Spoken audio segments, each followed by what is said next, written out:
Sounds like chase music. It's like, V, go to the alley.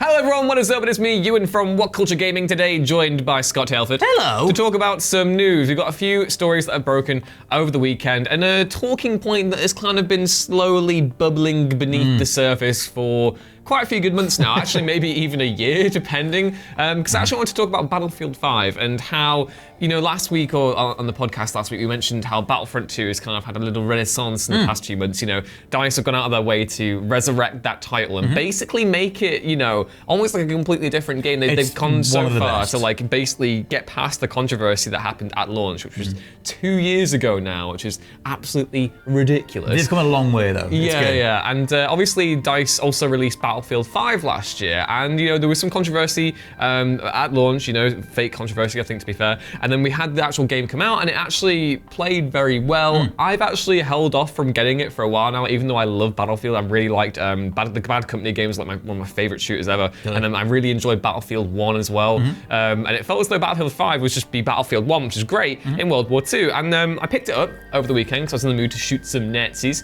And it's a very weird thing because I think the gameplay is, and I think this might be a little bit controversial to say, I actually think the gameplay is at its tightest it's been for a while. Yeah. Everything feels really good to play. I'm really enjoying the squad-based gameplay, still fantastic. It's all really, really fun. But as I've been kind of going through it all, I've been noticing little bits and pieces here and there which they don't make too much sense. So basically we've got stuff locked behind paywalls, a lot of cosmetics that, you have to buy credits to then use. And you also have the currency that you accumulate in-game called company credits, which you can use to get stuff. But the vast majority of cosmetic items, which obviously is what they kind of really sold the multiplayer around before it released, was being like, oh, you can make your own soldier. This is your company. You can make them however you want. They have timed event stuff where you can pick stuff up as well, but for the most part, it's literally just like, here's an elite set that you can buy for X amount of money. And they do have to support their games somehow. You can't just have content released post-launch without having any way to monetize that whatsoever. But it's still a little bit dodgy. And actually, as I've been doing some digging over the weekend, it seems as though there is a little controversy kind of bubbling beneath the surface of Battlefield 5. Yeah, the fan base aren't especially happy. We saw the whole thing with the PvP mode being cancelled. I know Fireteam eventually made it out, but it was months later, even though it was kind of part of their initial announcement stuff.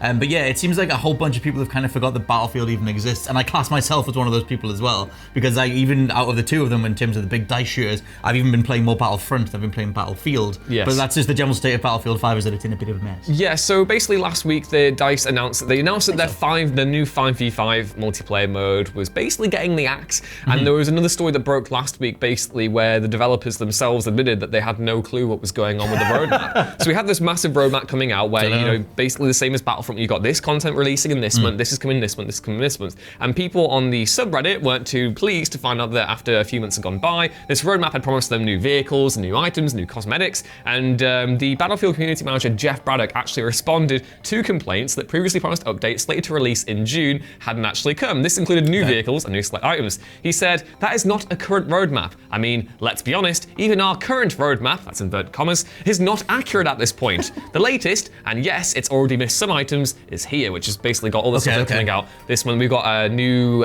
theater of war that's coming, that's set in the Pacific, so you'll get 2 new factions as well, which is the United States and Japan. Really, really cool, getting some Battlefield 1943 vibes coming from that maybe, which I really, really enjoyed. But basically he says, the answer I received from the vehicle dev was, what are you talking about? I showed him the image you shared. The dev said, that's wrong. The next big push of vehicles and gadgets is with the next chapter set in the Pacific. He's frustrated with the inaccuracy of the specific chapter roadmap, and he's escalating it to his bosses and studio leadership, and I'm escalating it to the marketing team to find out why it has this info in the first place. The body of the article doesn't talk about vehicles or gadgets, it talks about weapons and elites. The image is inaccurate. I'm sorry, man. Sigh. Aww. So this is what you can. I know. So yeah, Battlefield 5 in a really, really weird place. I've been playing it over the weekend. I've been having a great time, but it's difficult to drop in at this point after the game's come out and discover what is new and what isn't, and how much of that content has been coming readily after launch. It's weird as well because it makes me think of the way that EA treat these things, where they sort of rotate through their major franchises. Like at some point, whatever the next Battlefield is, whether it's Battlefield 6 or maybe a return to the Bad Company thing, maybe that stuff's real or whatever.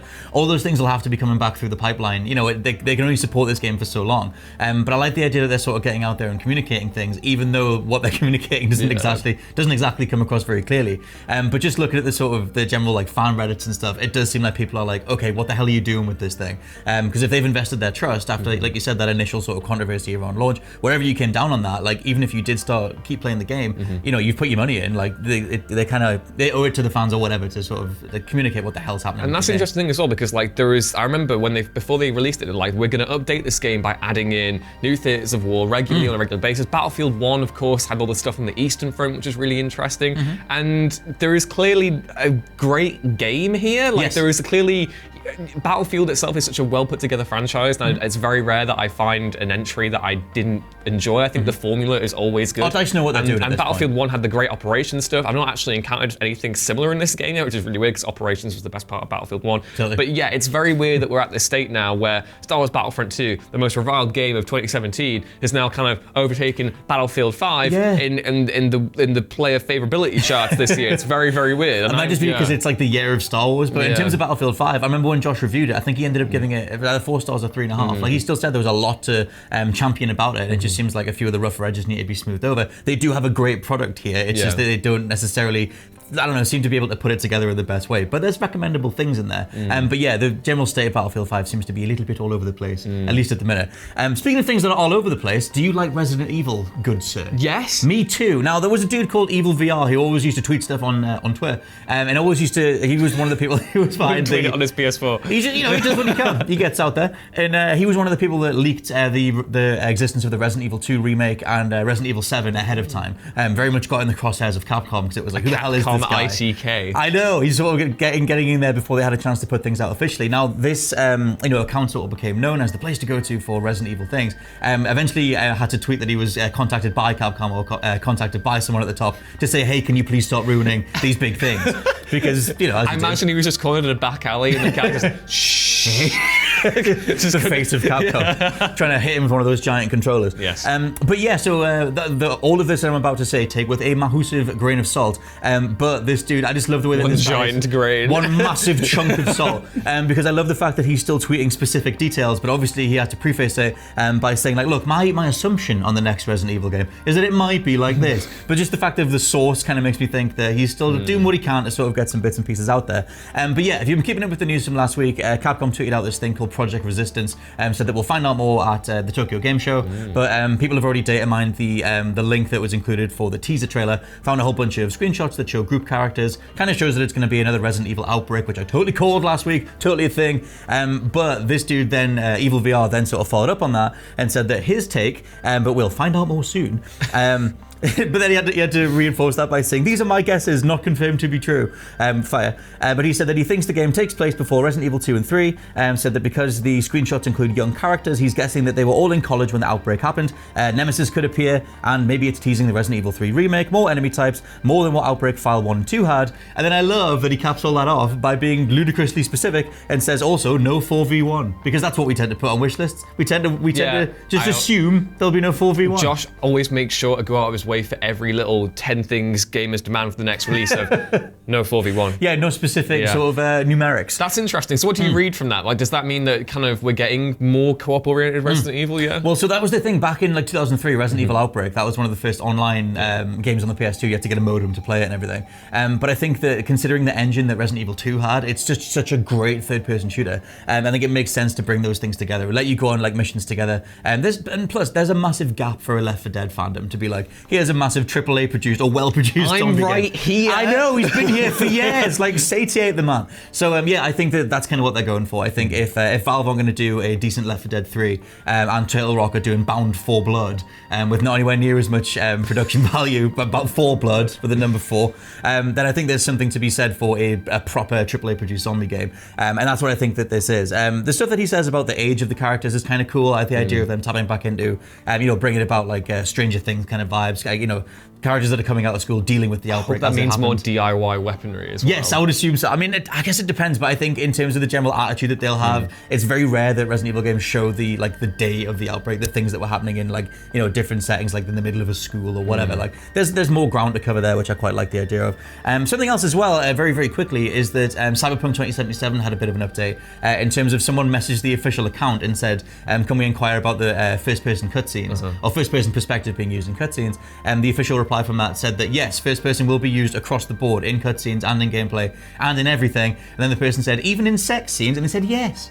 So do you want some more Far Cry 3 first person Citra sex scenes? Because they're coming. Is this a VR thing as well? Sadly, it's not a VR thing. I mean, so they're missing one very niche market around the corner there if they don't do that. So I mean, as a general sort of conversation point though, I think it was a weird swerve when they announced they were going to put everything in first person in the first place. Because for me, the biggest appeal of Cyberpunk was a Witcher style game in a cyberpunk setting, and also you have this massive customization system, all this loot, all these different things to wear and everything, which now you'll just kind of not really see. They kind of addressed that in the last gameplay demo, because when you're customizing yourself, Johnny Silverhand goes up to you and goes, why are you spending so much time in the mirror? No one gives a rat's ass what you look like, and it's kind of like, I care. Like, I guess, and that could be sort of like a wider sort of comment on the state of commercialism and consumerism in that city, like maybe. But for the most part, like, a lot of people in a cyberpunk setting like to customize themselves, like to have the arm blades and the big tattoos and everything else. But you're very rarely going to see it. I mean, imagine we're probably getting a photo mode in this game eventually as well. I hope so, yeah. That would just open me up to be like, oh wow, this is how cooler it would look if the camera was behind me. And I enjoy the idea of I think the sense of speed and momentum you get from the motorcycle looks really, really cool, but at the same time, I'm kind of just like, I want to be able to look around see my dude. And stuff. So yeah, so they have kind of confirmed, if you look at the gameplay footage, that yes, you can see V when you're in a car, when you're on the back of a bike, and there are certain cutscenes that are more cinematically focused, where the camera will float around different characters. But the comparison to be made in terms of The Witcher is that you won't get a cutscene where it's like shot, reverse shot, like it is when you talk to someone in The Witcher 3.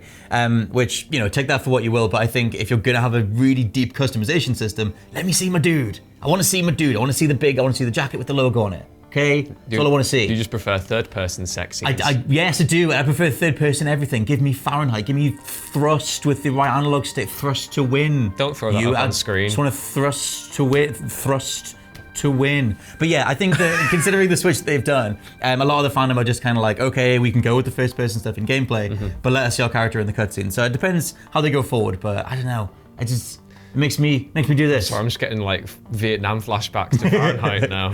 Or Far Cry 3. But yeah, let us know what you think down in the comments below, depending on what you think of Cyberpunk 2077, Resident Evil, and the state of Battlefield. For now, though, I've been Scott from WhatCulture.com. And I've been Ewan from WhatCulture.com. I'll catch you next time. Bye. Bye. Bye. Bye. Bye.